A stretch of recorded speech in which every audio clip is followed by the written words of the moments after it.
Fala galera do Doppler, tudo bem? Belinati na área para a gente começar um novo subcapítulo da nossa conversa sobre zoologia, que é o filo dos cordados. Cara, o filo dos cordados é um filo muito bacana a gente trabalhar, tem muita coisa para a gente conversar. Eu dividi isso aqui em algumas aulas, tá? E aí a gente vai vencendo pouco a pouco. E é o filo mais cobrado no vestibular. Por quê? Porque é o que tem mais espécies? Não. O que tem mais espécies é o filo artrópoda. Então por que ele é o mais cobrado? Basicamente porque é o nosso filo.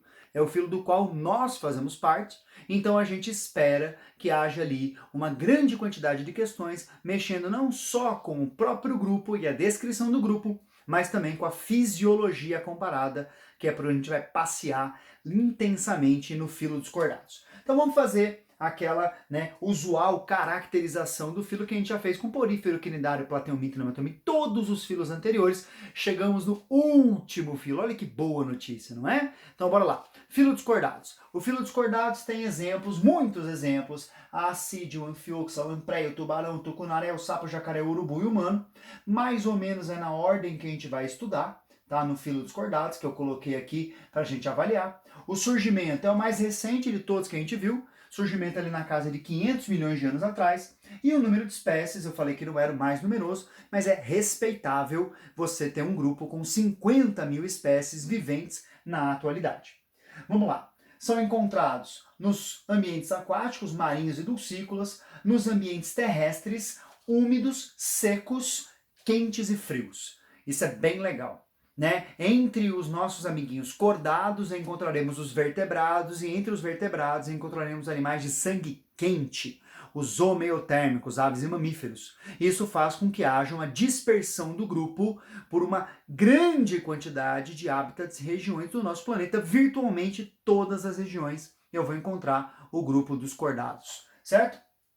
E a alimentação deles é extremamente diversificada também. São filtradores, herbívoros, predadores, parasitas, polinizadores, é o caso de aves e de morcegos, dispersores de sementes. Então, quando um animalzinho faz ali o consumo do fruto, ingere a semente, ele vai fazer a relação ecológica com a planta de mutualismo, promovendo a sua dispersão, enquanto que a planta está em troca, nutrindo, alimentando esse animal.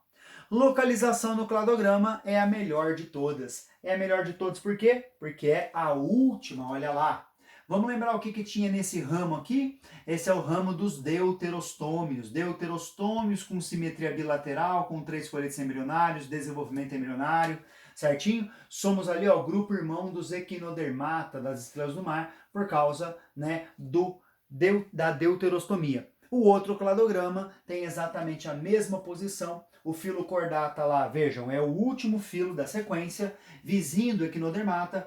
Temos notocorda, por isso o nome do grupo cordata, metameria, somos enterocelomados, deuterostômios, triblásticos com simetria primária bilateral, somos eumetazoários porque temos gastrulação em tecidos e apresentamos desenvolvimento embrionário, multicelularidade e tudo aquilo que a gente já viu nesse cladograma lindo. Seguindo, Então, justificativa da nossa posição no cladograma. Deuterostomia, a gente já viu na aula passada em relação aos equinodermos, que a boca é a segunda abertura a ser formada, então a primeira aqui é o ânus. Somos triploblásticos, possuidores de 3 folhetos embrionários, ecto, meso, endo. Celomados verdadeiros, enterocélicos, com simetria bilateral e com segmentação. Essa enterocelia está aqui marcada.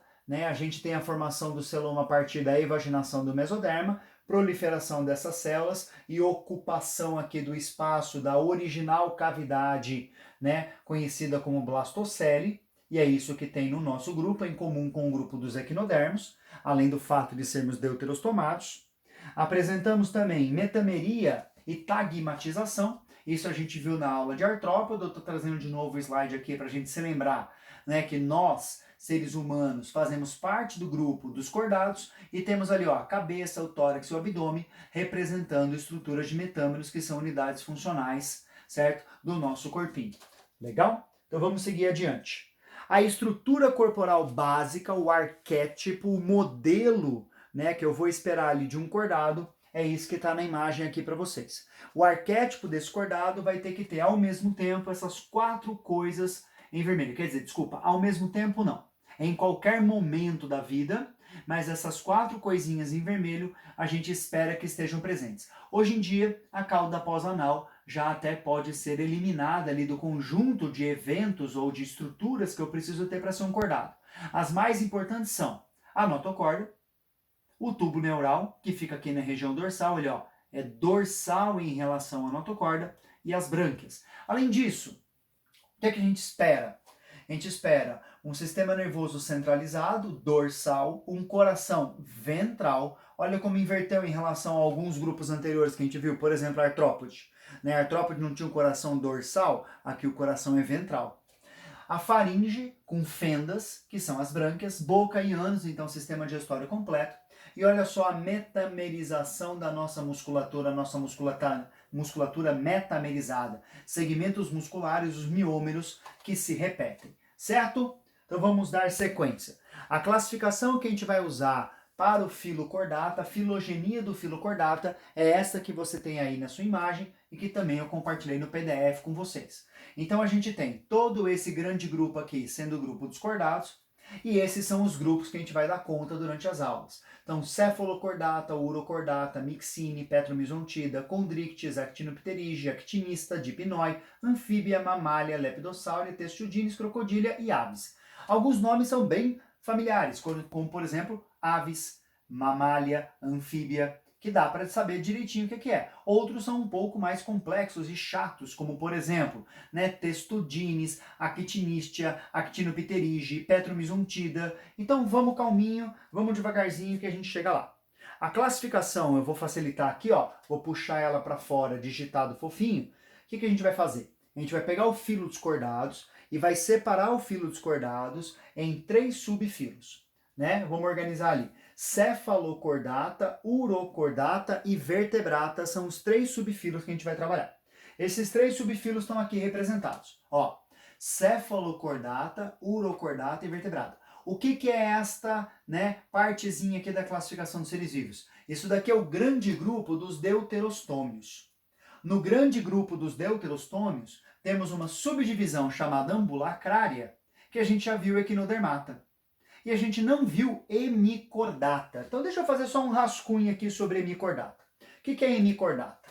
Hemicordata é um filo, o filo dos hemicordados, e eles ganham esse nome, que a gente pode traduzir aqui como sendo quase cordados, hemi de parcial e cordata da referência à notocorda, pelo seguinte motivo.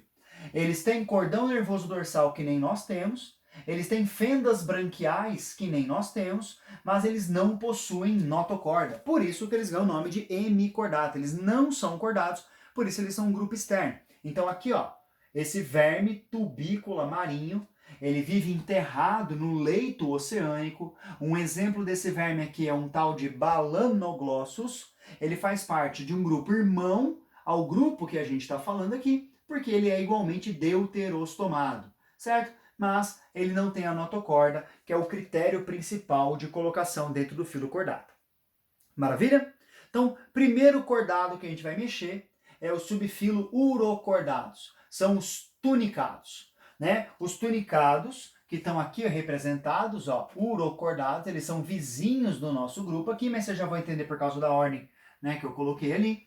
Os urocordados, os tunicados, são esses animais aqui, que vivem aderidos ao substrato oceânico. São sésseis, são filtradores, eles têm um sifão inalante por onde entra a água e um sifão exalante por onde sai a água. Então eles vão filtrar a água que passa por dentro deles.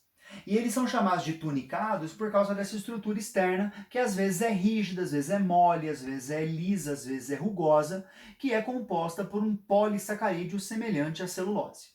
Isso daqui é uma representação esquemática da fase larval e do adulto.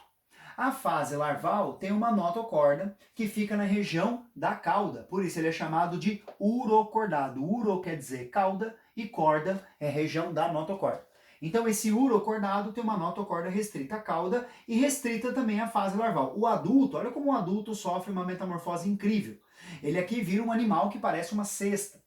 Muita gente, durante a resolução de questões de vestibular, pode confundir esse cara com uma esponja, mas não pode. Por quê? porque ele tem simetria bilateral, eu só tenho esse plano de corte que foi feito aqui, ele tem boca e ânus, tem um sistema digestório, o sistema digestório é esse que está destacado em verde, respira através de fendas branquiais, não pode ser uma esponja, porque a esponja não tem nada disso, certo? Ele vai ter também, né, uma grande semelhança no desenvolvimento embrionário conosco pelo fato de serem deuterostomados e a esponja nem protostomado é. Beleza? Então vamos dar uma olhada na fisiologia dos tunicados. Eles têm um sistema digestório completo com boca e ânus em forma de U, é esse sistema digestório. A respiração deles é dita branquial, apesar de não ser um sistema dedicado a isso, é o aproveitamento da brânquia, da cesta faríngea, né, que faz a filtração do alimento, que faz a troca gasosa. O sistema circulatório é aberto, eles têm um coração tubular e não têm pigmento respiratório, certo? Apresentam um sistema excretor exclusivo, só eles têm as tais vesículas renais e fazem eliminação de amônia, são animais amoniotélicos. E o sistema nervoso deles ficou restrito a um gângliozinho nervoso que tem bem aqui em cima, um gângliozinho dorsal, certo? Reprodução. Eles se reproduzem assexuadamente por brotamento, mas também fazem reprodução sexuada, sendo monóicos, ou seja, hermafroditas, com fecundação externa e desenvolvimento indireto, ou seja, apresentam a fase larval, que é exatamente essa fase que está aqui, onde a notocorda fica restrita, né, notocorda restrita à fase larval. Certo? Então, urocordados são próximos da gente pelo fato de serem deuterostomados, terem notocorda, mas olha que formato de corpo bizarro. No caso dos cefalocordados, eles são entendidos como pré-peixes, quase peixes, parentes dos peixes. Por isso que eu coloquei o Branchiostoma lanceolatum, que é o nome científico desse anfioxo aqui, depois do urocordado, porque ele se parece mais com o grupo dos peixes, que é basicamente o grupo que vai inaugurar, né, o filo dos cordados no subfilo dos vertebrados. Então, neste subfilo aqui, o que a gente encontra? A notocorda é persistente na fase adulta. Se a gente olhar esse animalzinho aqui, que vive semi-enterrado na areia, ele não é muito grande, tem ali de 5 a 7 centímetros, a gente encontra o tubo neural aqui na porção dorsal, esse que aqui é o mais escurinho, e a notocorda é essa toda riscadinha aqui, persistente no adulto. Cefalocordado, porque a notocorda vai até a região da cabeça. Como é que você reconhece a cabeça? Se as extremidades são afiladas e semelhantes, você reconhece a cabeça pela presença aqui da boca. E a boca é por onde a água entra, olha o caminho da água. A boca entra pela água, a boca sai aqui, ó, pelas fendas branquiais e ultrapassa aqui o espaço externo através de um sifão exalante. O ânus está bem aqui, ó. O ânus é por onde sai o resíduo do material que foi digerido. Tem músculos segmentares, aqueles que eu chamei de miótomos em forma de V, certo? Aqui o intestino e a região da boca tem uns, né, elementos chamados de cirros, né, projeções ou apêndices bucais. Vamos dar uma olhada na fisiologia do grupo. Sistema digestório completo, com os cirros bucais que eu citei. A respiração é igual da assídia do tunicado, que a gente acabou de mexer, com fendas faríngeas. O sistema circulatório aqui é fechado, mas não existe coração, a estrutura toda é baseada em tubos, é um sistema circulatório tubular, também não tem sistema respiratório. A estrutura da excreção é por protonefrídeos semelhantes a solenócitos, também fazem eliminação de amônia, também são animais amoniotélicos. E o sistema nervoso é um tubo neural dorsal, que é esse que a gente viu aqui na estrutura do animalzinho. Reprodução, são dioicos, fazem fecundação externa e tem também o desenvolvimento indireto. A larva é muito parecida com a larva que a gente viu no grupo anterior, o grupo dos urocordados. Legal? Então, dentro do filo cordata, dividimos em 3 subfilos, já foram os 2 primeiros, agora o terceiro, o subfilo vertebrata. Esse subfilo vertebrata tem um nome que dá o que falar, certo? Ele é melhor conhecido como subfilo craniata, pelo seguinte motivo. Se você observar todos aqui, mamíferos, aves, répteis, anfíbios, osteictios, condríctios, lampreias e feiticeiras, nem todo mundo tem vértebra. Como assim nem todo mundo tem vértebra se a gente está no subfilo vertebrata? Pois é. Então, por causa da lampreia, desculpa, por causa da feiticeira do peixe-bruxa, a gente precisa fazer a correção da nomenclatura, que é o subfilo craniata. Apesar de a gente utilizar, vocês vão me ver utilizar aqui o tempo todo, subfilo vertebrata, e o tempo todo a gente fala também nas questões e na sala de aula, né, dos vertebrados, dos invertebrados, como sendo sinônimo de craniata, tá? Por causa desse recorte aqui da feiticeira, que tem crânio, mas não tem vértebra. Então, bora falar desses dois primeiros. Vamos começar por eles. A aula de hoje, né, vai até a discussão justamente de feiticeiras de lampreyas. E a próxima aula a gente vai falar de peixes e de anfíbios. Bacana? Então vamos adiante. Então, feiticeiras e lampreyas pra gente aqui. Vamos pegar a filogenia e vamos olhar onde é que os agnatos estão inseridos. Os agnatos estão inseridos aqui, ó, na porção onde a novidade evolutiva, tá vendo? É o surgimento do crânio. Primeiro surge o crânio, depois surge a vértebra. Então, Myxine, que é a feiticeira, tem crânio, mas não tem vértebra. Petromisontida, que é a lampreia, tem vértebra e tem crânio. Então, ela é o primeiro vertebrado de fato. E por que eles se chamam agnata? Eles se chamam agnata porque eles têm a boca sem mandíbula. Eles têm apenas a maxila superior e não têm a inferior. Então, pela ausência de mandíbula, eles são chamados de agnatos. A negação, gnatos, mandíbula, e aí a boca fica circular. A boca fica circular, então o nome alternativo ciclostomata, boca circular. Estoma é boca, ciclo é circular. Então, boca circular, sem mandíbula, e eles apresentam nadadeira caudal apenas, não tem as outras nadadeiras que a gente espera encontrar em peixes. Por isso que eles não são peixes. Então vamos lá, por que eles não são peixes? Primeiro, porque para ser peixe eu preciso ter crânio, preciso ter vértebra, preciso ter nadadeiras que são além da nadadeira caudal e preciso ter mandíbula. O que eles não têm? Eles não têm mandíbula, não têm as outras nadadeiras, podem ter vértebra, que é o caso da lampreia, e podem ter crânio, que é o caso das duas. Então, a gente observa aqui, ó, estrutura do corpo alongada, com fendas branquiais que vão variar em quantidade, a gente já vai ver isso daí. E elas têm, né, uma boquinha circular que elas vão utilizar para capturar o alimento. E a nadadeira aqui, ó, é a nadadeira de número ímpar. A gente chama de nadadeira ímpar, tá? Apesar de você contar uma, duas nadadeiras aqui e achar que é par, ela é ímpar em termos de simetria bilateral. Então, essa nadadeira que ele tem é no meio do corpo. Então, uma única nadadeira lá na região caudal. Por isso, nadadeira ímpar. Quando a gente chegar em peixe, você vai entender o que eu quero dizer com nadadeira em números pares, só que vai ser na região ventral. Um par de nadadeira peitoral e um par de nadadeira pélvica, por exemplo. Certo? Então, bora falar da estrutura corporal desses bichinhos. Então aqui tem uma fotografia, né, de uma lampreia, mostrando a boca circular com os dentes córneos que ela utiliza para raspar a superfície do substrato e se alimentar. Essa daqui é uma representação da face ventral dela, a boquinha circular aqui de novo representada. Letra C é a fase jovem da nossa lampreia, entendida como uma larva. O nome dessa larva é amocete. E essa larva está aqui representada, né, em uma visão anatômica, esquemática. Nessa visão anatômica esquemática, o que a gente percebe?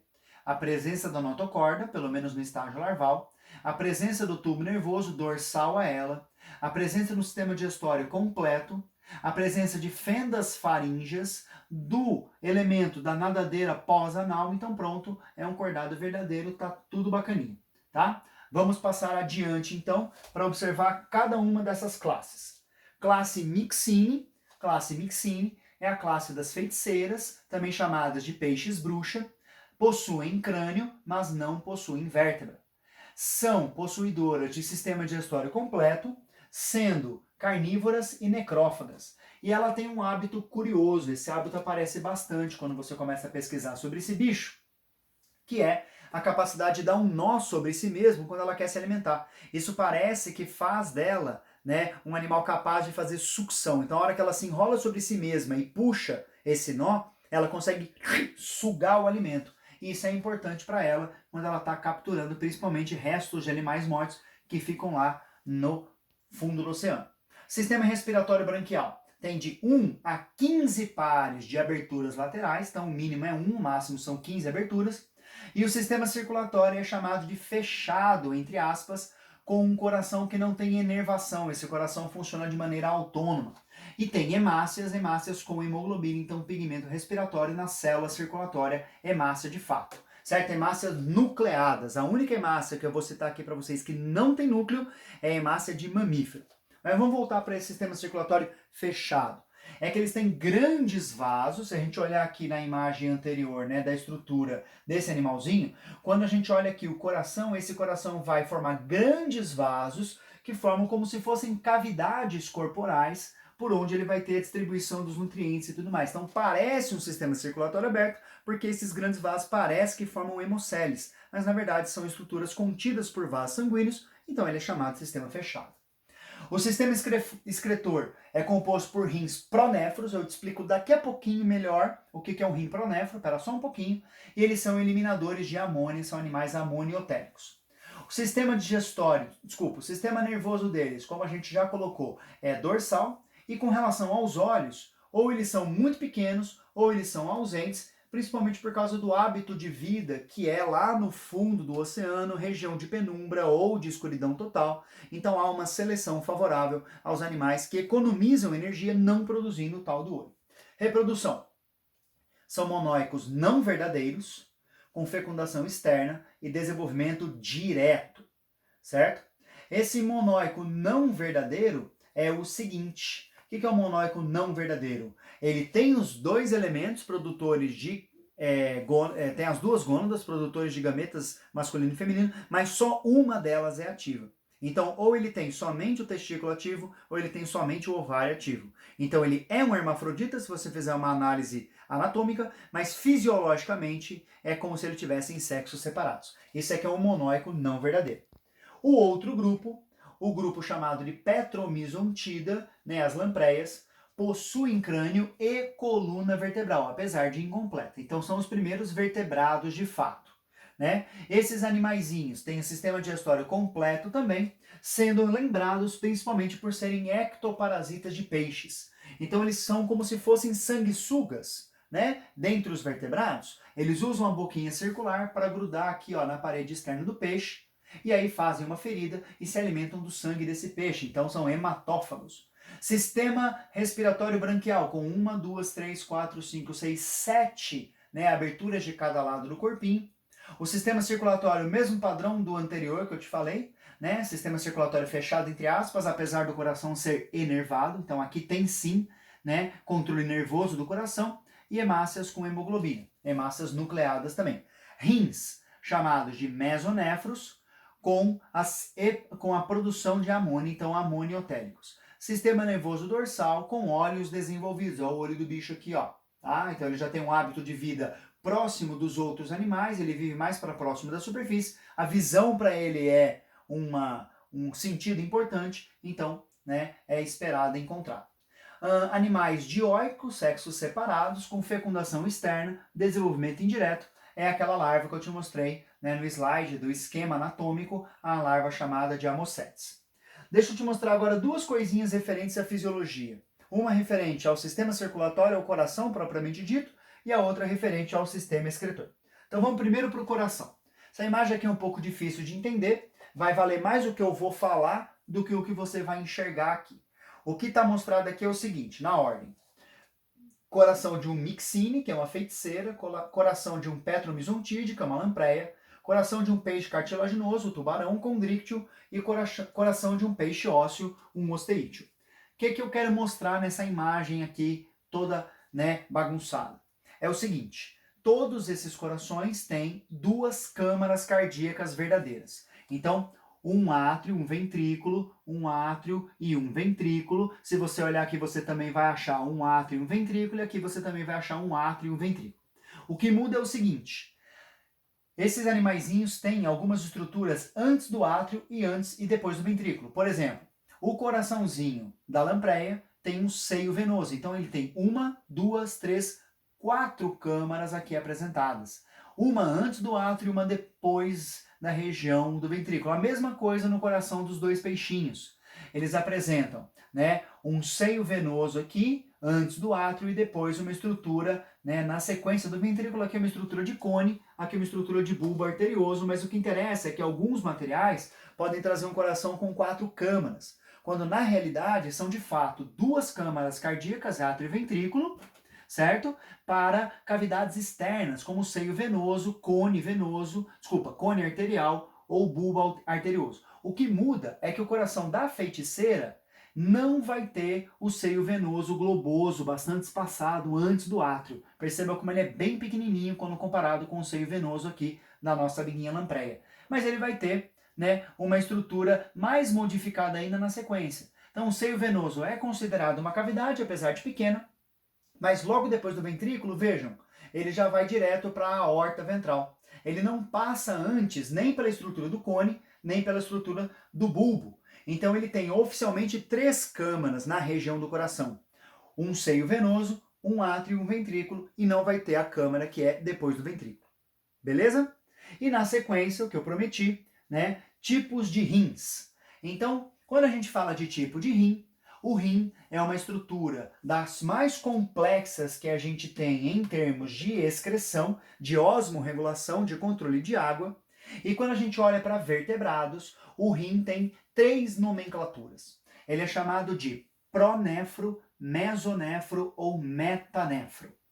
Esse nome carrega pelo menos algumas implicações consigo, pelo menos 2 implicações consigo. Primeira implicação, a posição anatômica. Um rim chamado de pronefro é um rim anterior, um rim conhecido como um rim cefálico, fica na região da cabeça.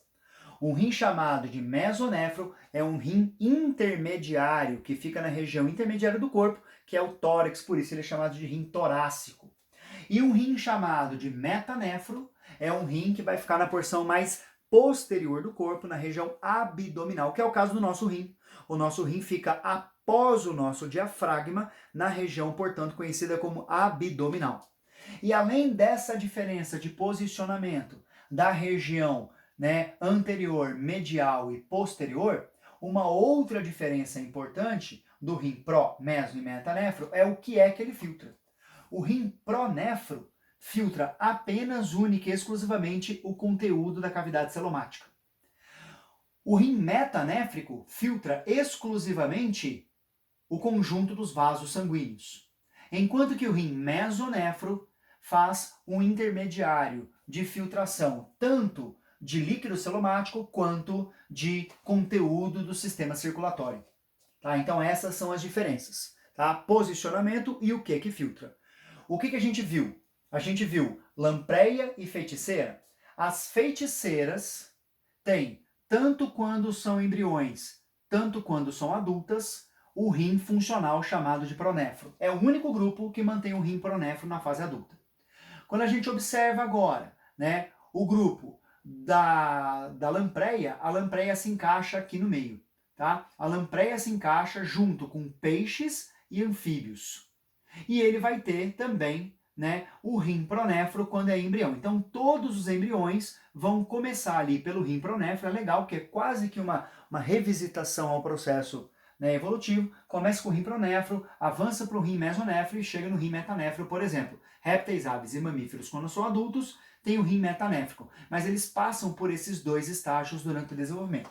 Então, feiticeiras, rim pronefro, enquanto que as lampreias começam lá no embrião com o rim pronefro e depois avançam para o rim mesonefro.